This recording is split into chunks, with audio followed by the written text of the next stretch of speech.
में जेपी नड्डा जी ने और राष्ट्रीय इलेक्शन बोर्ड की हमारी कमेटी ने तीसरी बार लोकसभा माधोपुर से सांसद बनने के लिए आपके बीच भेजा। और क्यों भेजा है?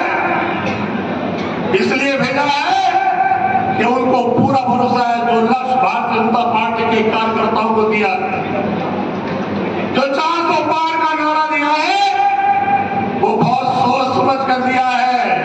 उस 400 पार में सुखबीर सिंह जौनप्रिया जी भी एक ऐसे कैंडिडेट होंगे।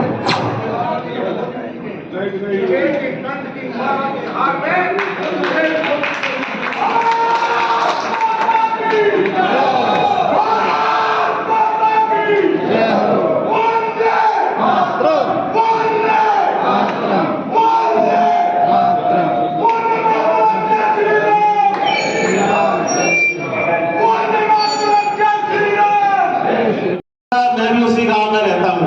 वो हमारे उम्मीदवार के ऊपर कहता है ये तो बाहर का उम्मीदवार है।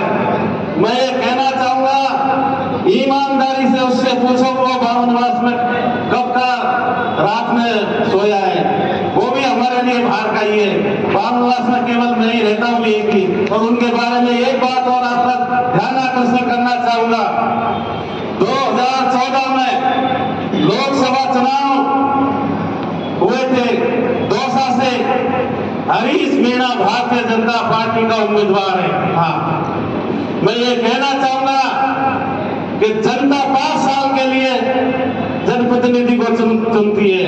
मैं ये कहना चाहूंगा, आपका ध्यान आकर्षण करना चाहूंगा, उसने उसकी 5 साल पूरी नहीं की, 4.5 साल में दौसा की जनता को धोखा देकर भाग गया। मैं ये कहना चाहूंगा, हमारे सांसद साहब के बारे में इनके ऊपर 1 रुपए के भ्रष्टाचार का आरोप नहीं है और इन्होंने 10 साल पूरे क्षेत्र में गुजारे, हर आदमी के काम आए हैं। और मैं समय बहुत कम है, मैं कहना चाहूंगा कि आपने 10 साल का यूपीए सरकार का कार्यकाल देखा था। उस कार्यकाल में हमारे भारतवर्ष में इतने घोटाले, इतनी आतंकवाद की छाया और इतना भयमुक्त हमारा भारतवर्ष था, इस बात के आप लोग सब साक्षी हैं।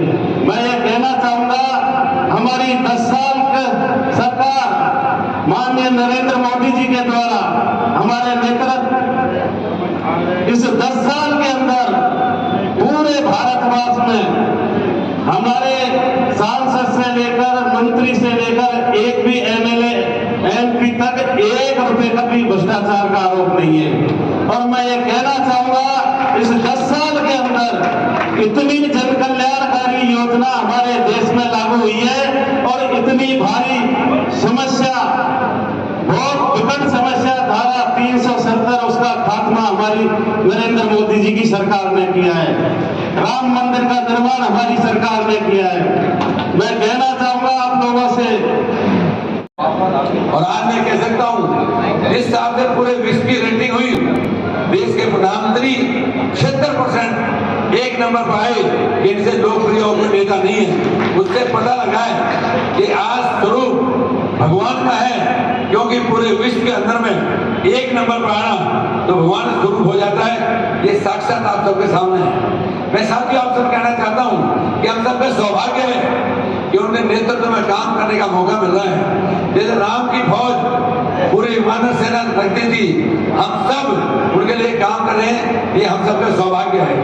मैं आपसे एक निवेदन करूं कि हर आदमी चाहता है कि मैं मोदी के साथ कैसे जुड़ूं। साथियों, एक दिन मौका आ रहा है कि मोदी जी 5 साल हमें देते हैं, लगातार देते हैं। मैं भरी सभा के बीच में फिर कहूं, एक भी घर आपको नहीं मिलेगा, ना कोई जाति, ना धर्म, ना पार्टी, हर आदमी को बराबर का सम्मान मिल रहा है। आप सबसे मैं निवेदन करूं कि हम भारतीय जनता पार्टी के सिपाही हैं।